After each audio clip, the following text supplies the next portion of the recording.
Take my purse off.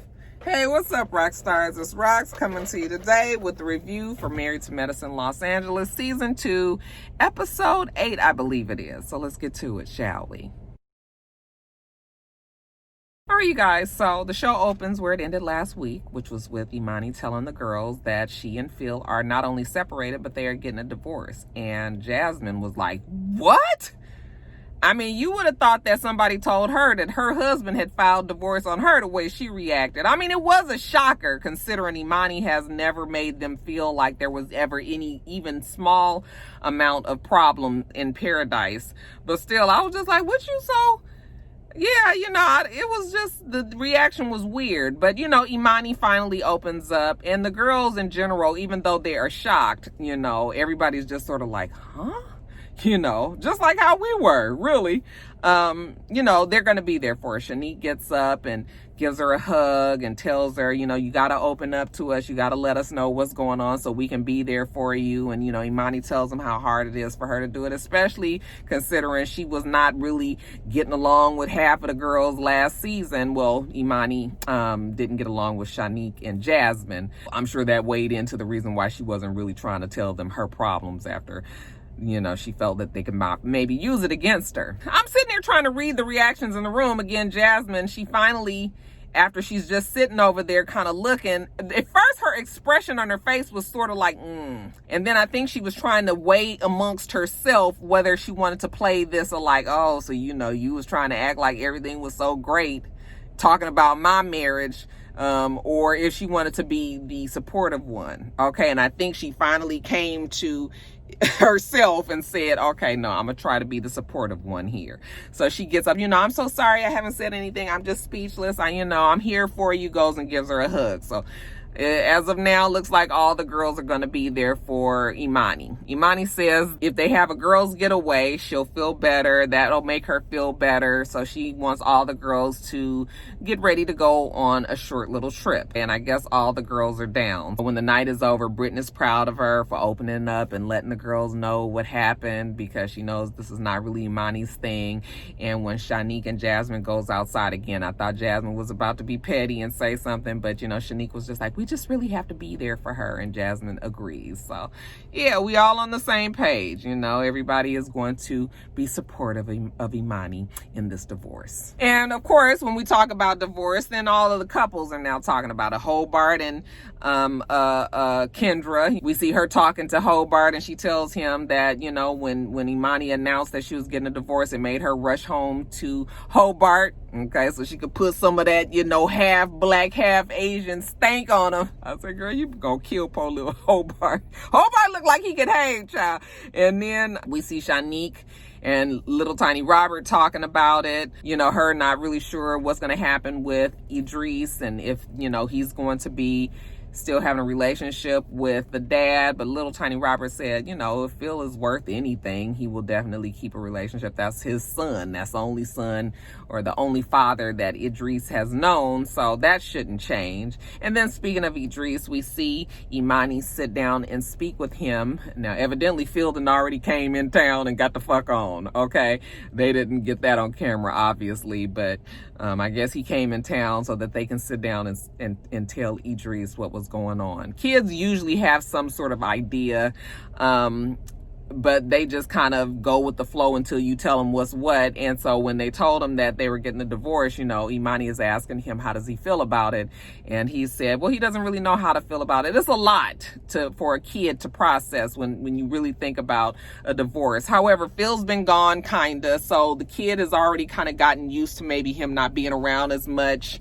And he still seems well adjusted to it. Like I said, hopefully Phil will be able to maintain the relationship with him. But Emani tells him he can go through all of the cycles, all of the stages that you go through when you have to accept something like this is like a death in your, like this is the death of this relationship. So she tells him that's fine and she'll be there for him, So I think Idris will be fine.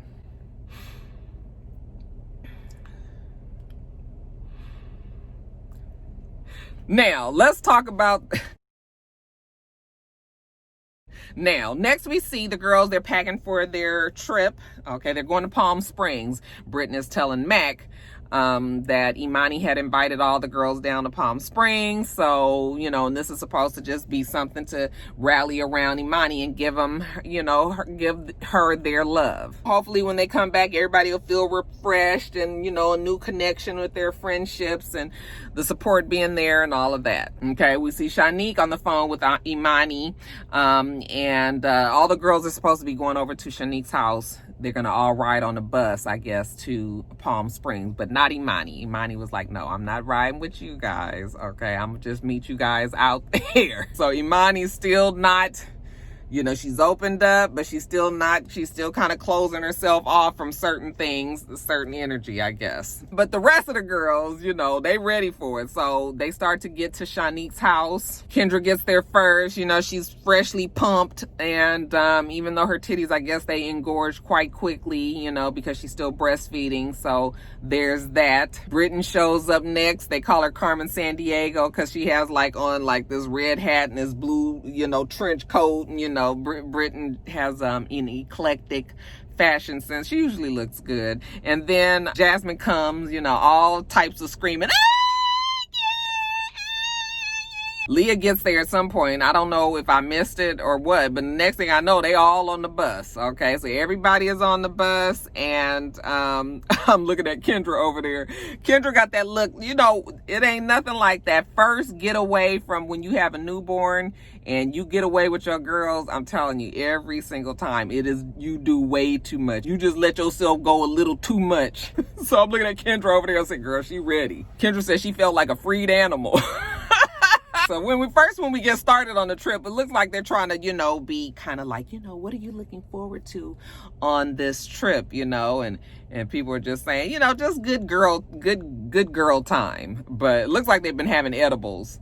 So very quickly, everything kind of goes from, just us being cool and sitting there to a whole bunch of giggling and laughing, a little bit of paranoia, if you ask Britton.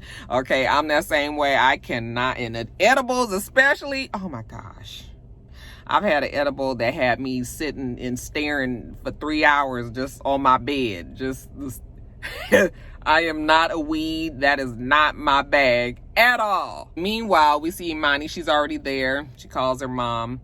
And her mom was like, so you didn't ride on the bus with your friends? And Emani was like, no, that's just, I ain't really trying to do all of that. She's not really in a turn up mood. I said, good thing you not, because when they flashed back to that damn bus, y'all, I actually was cracking up giggling because they were just so silly. You could tell that they were high or drunk or a little bit of both. And if she would have been on that bus with everybody like that, and Emani kind of being a stick in the mud that she is, they would have got on her nerves, and that probably would have started out the trip a little wrong. So yeah, maybe it's good Emani just drove, and we'll see you when we get there. But it was funny when Leah was asking Jasmine about, sugar and why she couldn't have this, that, and the other. And, Jasmine was like, because sugar turns into fat. And she was like, and what happens with the fat? And she was just like, well, I'll show you what doesn't happen.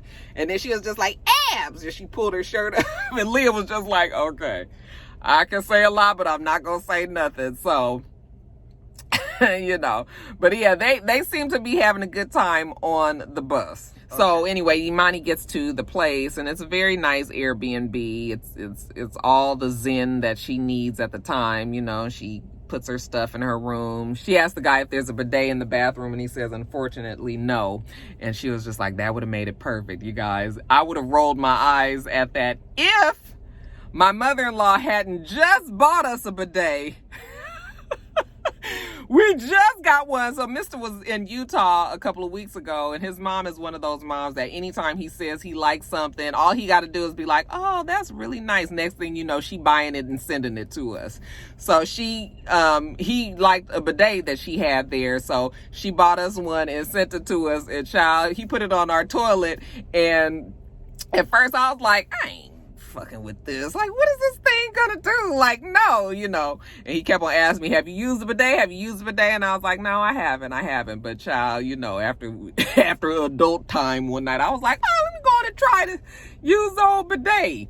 And it got all of these speeds, you guys. I just had it on the very first speed, but girl, let me tell you, bitch, that's a game changer. from because you can't even see the thing. All I know is it hits you perfectly square in your daint. And you know, all you gotta do is kind of move it around. Look, this is the TMI portion of the video. All you gotta do is kind of get yourself situated wherever you want it to hit. But you guys, it's just the stream just go prick, and it's really nice. Oh, I was like, okay, you know, just a little splash. And you know, after you done been hot and heavy for a minute there, you know, it'd be kind of sore anyway down there. You'd be like, let me go on and put a little cold water on it just to spruce it up a little bit. Woo! Back to the show. The girls get there. They're all impressed with the place. Kendra, her boobs are engorged, so she's got to pump. I was like, you're going to have to pump all that, whatever you just drank and smoked, ate or whatever. You're going to pump all of that out. Baby can't get this. We see that Emani has hired a chef, some cowboy Mark, I think is his name.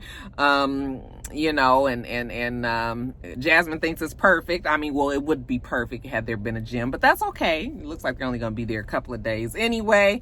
But, okay, so we sit down. So what's the sleeping arrangements? You know, Emani was like, you guys are grown. Like, I figure y'all figure out y'all sleeping arrangements. So Leah, Shanique, and Jasmine jump up running around because they want to see what rooms are what. And so here, you know, we go through that, you know.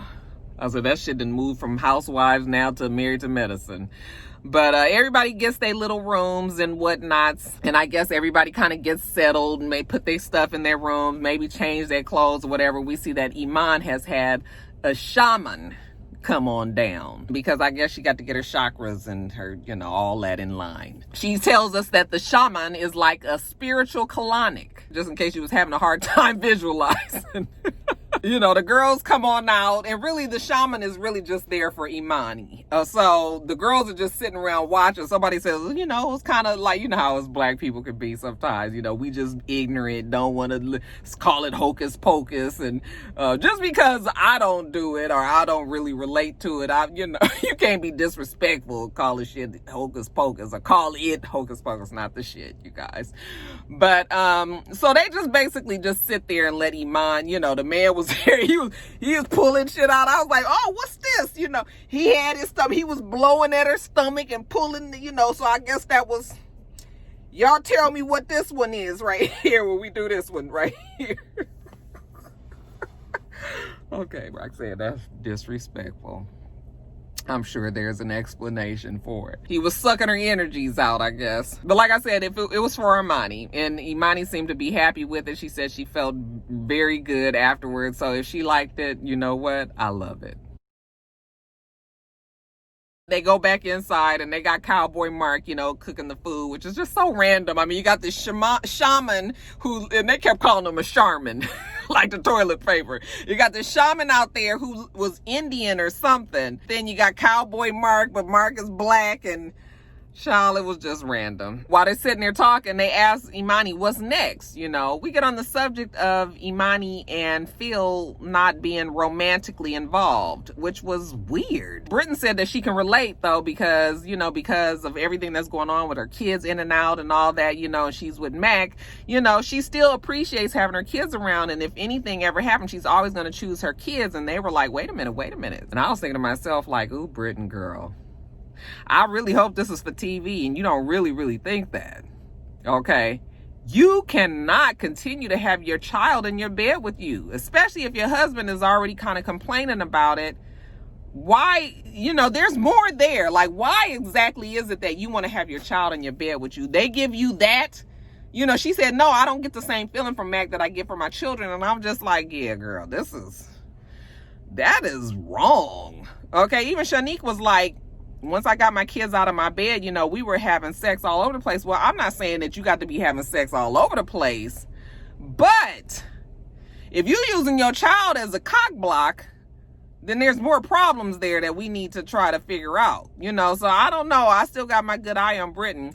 I was just like, girl, you must not want it to work. You know, Emani said the kids always need boundaries because kids are always going to take whatever they can. They're going to take whatever they can until you stop them. And Britton obviously doesn't have that. She's not able to do that. She does finally say that, you know, she's just trying to figure out how to juggle it all. And then she's going to have to really make a real effort to, you know, I guess, put a priority on her marriage. And I don't know if she really 100% meant that.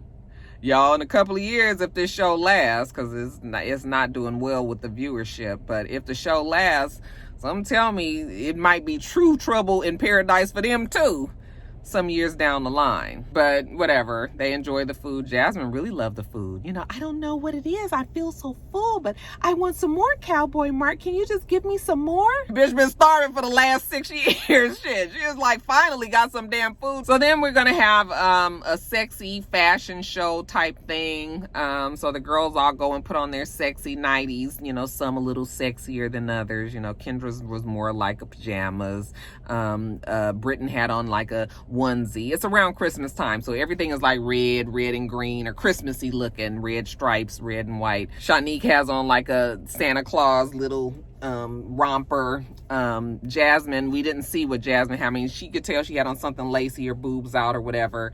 Not out, but you know, a real low cut lacy number. We see Emani, who looked good in her lingerie. I was like, that ain't really Christmassy, but okay. And so, yeah, everybody has their lingeries on. We sit down at the table. They're going to do a gift exchange. Remember, I told you that it's almost Christmas time. So, first gift, Shanique gives Emani a big black dick dildo. Okay, they have it, you know, blurred out so you couldn't see, but you obviously knew what that was. And that shit was funny to me because they just kept on having it around, and all you saw was like brown, like speckled blocks. Britton gave Kendra a purse-sized bullet.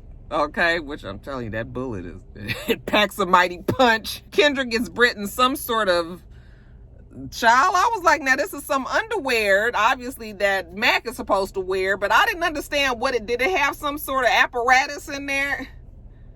Did it have some sort of like thing that you fixed to it and it was supposed to give them both? I don't know what it was. It looked like some damn jockey thongs for men. Leah gives Jasmine a Welcome to Inglewood starter pack. It's complete with door knockers and like some t-shirt and everything. And you know, Jasmine was like, I already knew that I was Inglewood's finest. And then Jasmine gives Leah, what was it, a candle? I don't know what it was exactly, but it was a re-gift. Somebody had given it to Jasmine, and Jasmine so casually just told Shanique earlier in the day that she was just gonna give that to Leah, like whatever. Okay. So that's gonna come back to bite them again if this show even lasts. Emani gives Shanique an air horn. Okay, it's like a little small air horn, and she said that it reminded her of Shanique. You know, it just packs a punch. Okay, and Leah was like, yeah, it's perfect. It is definitely Shanique. It's small, it's loud, and it catches people off guard. I was like, ooh, that is so shady. Are you really giving that to Shanique, Emani? I mean, I guess it was supposed to be semi-joke gifts. Shanique doesn't say anything at the moment, okay? But yeah, I was like, not an air horn. Then there's a knock at the door, and Shanique goes and gets it, and it's really uncomfortable, you know, Santa and the elf strippers that are coming in that's gonna do a little dance for him. You know, Shanique looks like that's something straight up her alley, but I was just like, oh, it's just something always cringy about strippers, you know, just no. Now, the next morning, they're all going to get together for breakfast. Child, they got Shanique and Jasmine in there making the breakfast. I was just like, I mean, Jasmine making breakfast? I mean, I guess. You know, Emani says she ain't no breakfast person. She don't really want to eat. Jasmine was like, is it because I'm cooking? And I was just like, I mean, I'm not really trying to have a person that's super conscious about food like that cook my down-home breakfast, damn it. Okay, but actually the breakfast looked good. Like they had turkey bacon and they had sausage and they had eggs and, you know, so if they really did make the breakfast, it looked good enough. They start talking about the night before. We see clips of the sexy Santa, you know, doing some way too fast, you know, gyrating and dancing and all of that. It'd always be them white ones that just be like just a tad bit too fast for the music. After they sit down and while they're eating, Emani brings up again that her and Phil hadn't had sex in 5 years, that she married him for safety. I was like, girl, I mean, everybody marries somebody for stability at some point. I mean, that's usually what you're looking for, somebody that you feel safe with and their stability and you can trust that they gonna, you know, take care of you, or you gonna be, you know, you guys in this partnership and you're gonna be contributing to the household so that you guys can progress. I mean, we all doing that. But if that's the only reason why you got with somebody, you wouldn't have sex with your husband for 5 fucking years? You couldn't have thought that that marriage was gonna last. When people tell me that they had a relationship with somebody and they haven't had sex in 5 years and then they all broke up when their spouse has cheated, I'm thinking to myself, like, well, what do you expect? People got needs. It ain't right. You know, it should be easier for you to just get a divorce, but you cannot expect a man or a woman to sit up in a marriage for all these years and not get none. Like, you can't. But she said that, you know, she felt like he wouldn't give her the attention. So maybe she was saying that it was him, whatever it is. Even if it was him not wanting to have sex with his wife got needs too. The woman is going to go and cheat. Somebody going to cheat if we ain't fucking. Okay, that's all I'm saying. I guess when she gave us that little bit of information, I'm not surprised. So yeah, I was like, okay, well, Emani, you must have knew you was about to get a divorce, girl. Make sure that you rate, comment, and subscribe to the channel. itsrox. The channel is for itsrox. Everything else I do will be in the bottom bar. All right. So I hope that you have a wonderful, wonderful rest of your day, and I plan on doing the same. Till next time, rock stars. Bye.